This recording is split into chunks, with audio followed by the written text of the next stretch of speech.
आज हम जिस विषय पर बात करना चाहते हैं उस विषय का नाम है वोट चोरी। वोट चोरी लोकतंत्र की आत्मा पर एक प्रहार है। यह केवल वोट चोरी का प्रश्न नहीं है, यह उस जन आस्था का प्रश्न है जिस पर भारत के लोकतंत्र की पूरी आत्मा टिकी हुई है। जब जनता का विश्वास चुनावी प्रक्रिया से डगमगा जाता है, अर्थात जिस प्रक्रिया के तहत देश का लोकतंत्र आज जिंदा है उससे डगमगा जाता है, तो संविधान की नींव खुद ब खुद हिल जाती है। पंडित जवाहरलाल नेहरू ने कहा था, लोकतंत्र केवल शासन की पद्धति नहीं है, यह मनुष्य के आत्मसम्मान में आस्था का प्रतीक है। आज जब चुनाव आयोग की निष्पक्षता पर हम सब सवाल उठाते हैं, जब सरकारी संस्थाएं सत्ता के दबाव में झुक जाती हैं और तब कांग्रेस पार्टी की ये जिम्मेदारी बनती है कि यह दृढ़ स्वर में कहे कि संविधान के अनुच्छेद 324 की मर्यादा और गरिमा को अक्षुण्ण रखा जाना चाहिए।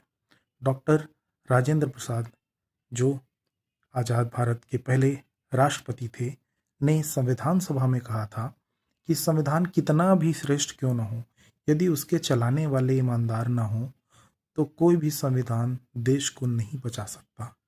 आज देश की वर्तमान स्थिति कुछ ऐसी ही नज़र आती है। आज वह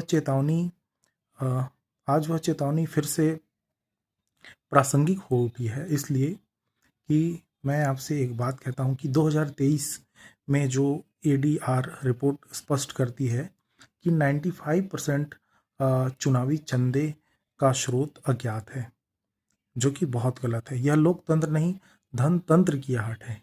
मोदी सरकार इसका पर्याय बन चुकी है।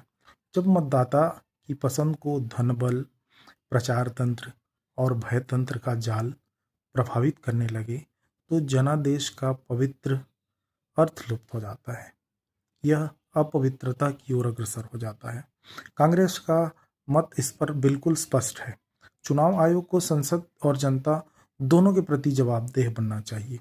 चुनावी बॉन्ड जैसी अपारदर्शी व्यवस्था समाप्त की जानी चाहिए। मीडिया और सूचना आयोग की स्वतंत्रता को पुनः सुनिश्चित किया जाना चाहिए। हमारे लिए मत केवल एक बटन नहीं है, यह जनविश्वास का संस्कार है। महात्मा गांधी जी ने कहा था, सत्य की विजय तभी संभव है जब भय समाप्त हो। कांग्रेस उसी निर्भीक सत्य की पुनर्स्थापना के लिए संकल्पित है।